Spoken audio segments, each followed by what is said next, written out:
Existem segredos que a boca cala, mas que os olhos gritam. Fazenda São Jerônimo, Recôncavo Baiano, 1852. Uma propriedade imensa de cana-de-açúcar, onde o sol escaldante queima a pele dos escravos e a hipocrisia queima a alma dos senhores. No centro dessa teia de mentiras, um homem poderoso insistia em negar o óbvio. Um menino de 8 anos carregava nos olhos a prova viva de uma traição. E uma mulher traída estava prestes a tomar a decisão mais perigosa de sua vida. Esta é a história de Joaquim, o menino que não deveria existir. A fazenda São Jerônimo se estendia por léguas e léguas. Canaviais intermináveis ondulavam sob o vento quente de março. A casa grande, com suas paredes brancas e janelas de madeira trabalhada, dominava a paisagem como um trono de cal e pedra. Dentro dela, o coronel Antônio Damasceno caminhava de um lado para o outro, o rosto vermelho de raiva contida. Mais uma vez com essa conversa, Eulália, ele esbravejou, batendo o punho na mesa de mogno. O menino é filho do Amaro, o português que cuidava do armazém. Quantas vezes preciso repetir? Dona Eulália estava de pé junto à janela, olhando para o terreiro, onde as crianças escravas brincavam. Entre elas, Joaquim. Sua pele era clara, quase dourada, seus cabelos crespos mas macios, e seus olhos, aqueles olhos, cor de mel escuro, com pequenas manchas verdes ao redor da pupila. Olhos raros, inconfundíveis. Amaro era português Damasceno, ela disse, sem tirar os olhos da janela. Tinha olhos azuis, cabelo liso e loiro. E daí? A mãe do menino é mulata, essas misturas? Joaquim tem 8 anos. Ela o interrompeu, virando-se lentamente. E você sabe muito bem de quem são aqueles olhos. O coronel engoliu seco. Por um breve instante, seu rosto traiu o medo. Você está delirando, mulher. Estou! Eulália deu 2 passos em direção ao marido. Então me explique por que Benedito é o único escravo desta fazenda que tem exatamente os mesmos olhos que o menino. 3 anos atrás, Benedito era considerado o escravo mais valioso da São Jerônimo. Alto, forte e respeitado até pelos feitores. Seus olhos cor-de-mel eram conhecidos em toda a região. Diziam que sua avó tinha sangue indígena, daí a cor incomum. Ele trabalhava como carpinteiro, consertando móveis e construindo estruturas na fazenda. Era habilidoso, silencioso e perigosamente bonito. Maria das Dores era uma jovem mucama da Casa Grande. Apenas 16 anos, pele cor de canela, sorriso tímido.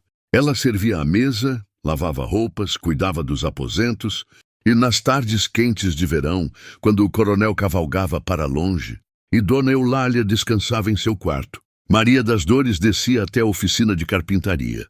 Ninguém viu, ou melhor, todos viram, mas ninguém disse nada, porque na fazenda certos segredos eram permitidos, desde que nunca fossem falados em voz alta, até que Maria das Dores engravidou.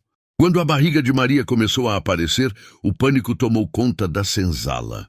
Benedito sabia o que acontecia com escravos que manchavam as mucamas da Casa Grande. Açoite, venda para longe, ou pior. Mas o coronel Damasceno tinha outros planos. Amaro! Ele chamou o português que administrava o armazém. Preciso de você. Amaro era um homem simples, viúvo, sem filhos. Devia favores ao coronel. Você vai casar com Maria das Dores, o coronel ordenou sem rodeios. E vai assumir a criança como sua. Amaro arregalou os olhos azuis confuso. Mas coronel, eu nem... Você vai fazer o que eu estou mandando, Damasceno cortou. Sua voz fria como aço. E vai receber uma boa quantia por isso. Suficiente para comprar sua própria terra quando o tempo chegar. Amaro aceitou. Maria das Dores não teve escolha. E Benedito foi mandado para os canaviais, longe da Casa Grande. Quando Joaquim nasceu, todos na fazenda souberam a verdade. Mas a mentira oficial foi repetida tantas vezes que quase se tornou real. O menino é filho de Amaro, o português. Quase. Histórias como essa, cheias de silêncios que gritam. E verdades que ninguém ousa dizer, elas continuam aqui, neste canal. Se você está sentindo o peso dessa narrativa, se inscreva para não perder o próximo capítulo, porque o destino de Joaquim está apenas começando. Joaquim cresceu como um menino livre dentro de uma prisão invisível. Ele não era escravo, oficialmente era filho de um homem livre, mas também não era tratado como igual aos filhos dos senhores. Vivia num limbo, brincava com as crianças da senzala, comia na cozinha dos escravos, mas dormia numa pequena casa ao lado do armazém, com Maria das Dores e Amaro. Amaro tentou ser bom para o menino, mas a cada dia olhar para aqueles olhos cor de mel ficava mais difícil. Ele não tem nada de mim, Amaro murmurou uma noite, bêbado, para Maria das Dores. Nada? Maria chorou em silêncio, porque ela sabia, e Amaro sabia, e todos sabiam. Mas foi aos 8 anos que Joaquim finalmente entendeu. Era um domingo.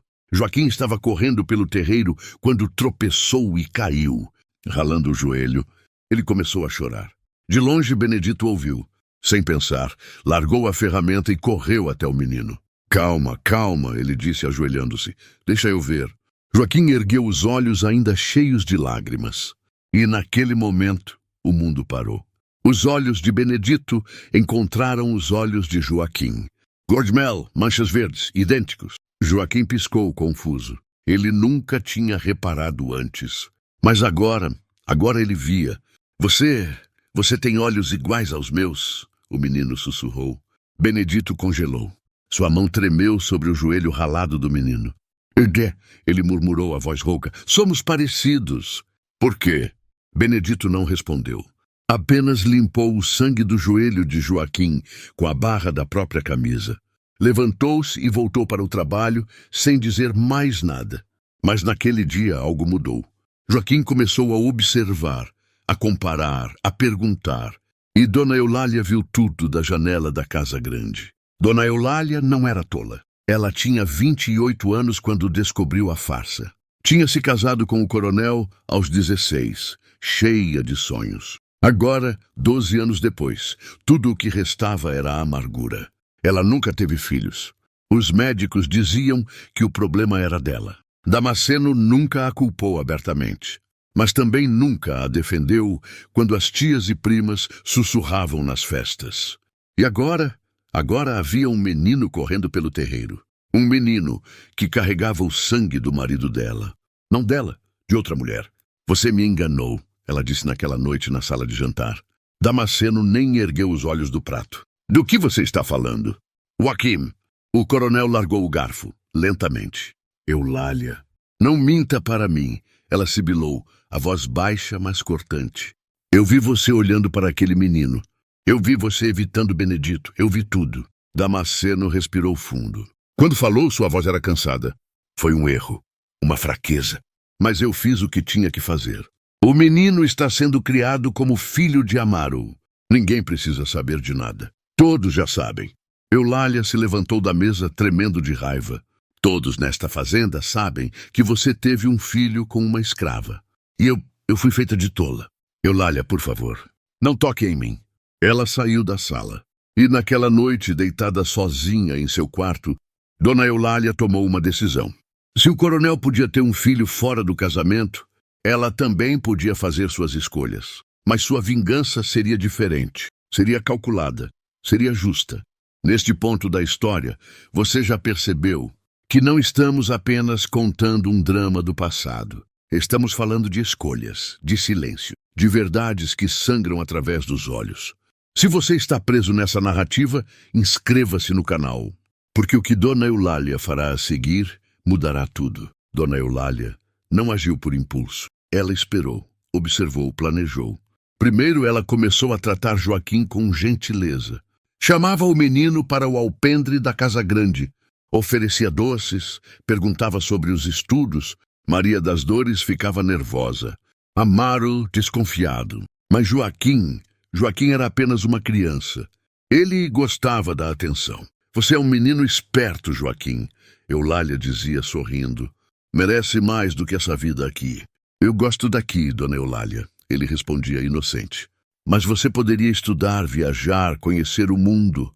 Semanas se passaram. Então, numa tarde de junho, Eulália chamou Maria das Dores para uma conversa privada. Maria entrou na sala de costura da casa grande, com as mãos tremendo. Eulália estava sentada junto à janela, bordando um lenço branco. Sente-se, Maria, ela disse sem erguer os olhos. Sim, sinhá. Você ama seu filho? Eulália perguntou de repente. Maria arregalou os olhos. Claro, sinhá, mais que tudo. Então você quer o melhor para ele? Quero, sim. Eulália finalmente ergueu os olhos. Eles estavam frios, calculistas. Vou fazer uma proposta, e você vai aceitar. Maria sentiu o coração disparar. Joaquim é filho de Benedito, Eulália disse sem rodeios. Todos sabem disso, inclusive eu, inclusive você. Sinhá, Cale-se! Eulália ordenou, mas sua voz não era cruel. Era firme. Não estou aqui para julgá-la. Estou aqui para proteger aquele menino. Maria piscou confusa. Proteger? Meu marido é um covarde. Eulália continuou, voltando a bordar. Ele usou você, usou Benedito, e agora mente para o mundo inteiro. Mas eu não vou permitir que essa mentira destrua a vida de Joaquim. O que a sinhá quer que eu faça? Maria sussurrou. Eulália colocou o bordado de lado e se inclinou para a frente. Vou enviar Joaquim para estudar em Salvador. Longe daqui, longe dessa fazenda. Ele ficará sob minha proteção. Terá educação, oportunidades, uma vida digna. Mas eu... Você ficará aqui, Eulália disse. Você ficará aqui, Eulália disse. E Benedito também. Mas seu filho terá um futuro. Um futuro que ninguém pode tirar dele. Maria começou a chorar. Não de tristeza, de alívio. A sinhá faria isso? Sim, Eulália respondeu. Mas há uma condição. Quando Joaquim for embora, você nunca mais vai falar sobre a verdadeira paternidade dele. Oficialmente, ele é filho de Amaro. E assim permanecerá, entendeu? Maria assentiu, ainda chorando. Entendi, sinhá. Obrigada, muito obrigada. 3 meses depois, numa manhã de setembro, uma carroça estava pronta na frente da casa grande. Joaquim, vestindo roupas novas, segurava uma pequena mala de couro. Ele não entendia completamente o que estava acontecendo. Sabia apenas que ia para a cidade grande, que ia estudar. Maria das Dores o abraçou forte, molhando o ombro do filho com lágrimas silenciosas. Seja forte, meu filho, ela sussurrou. Estude, cresça e nunca esqueça de onde você veio. Vou voltar, mãe, Joaquim prometeu, sua voz fina. Eu sei. De longe, perto do engenho, Benedito observava a cena. Seus olhos cor-de-mel estavam fixos no menino. Joaquim, como se sentisse o olhar, virou-se. Por um longo momento, pai e filho se encararam à distância. Benedito ergueu a mão lentamente. Um gesto pequeno, quase imperceptível. Joaquim sorriu e acenou de volta. E então a carroça partiu, levantando poeira vermelha pelo caminho estreito. Salvador, 1860. 8 anos haviam passado. Joaquim, agora com 16 anos, caminhava pelas ruas de pedra da cidade, carregando livros debaixo do braço. Ele estudava direito. Seus olhos cor-de-mel chamavam a atenção onde quer que fosse. Ele recebia cartas de Maria das Dores de tempos em tempos.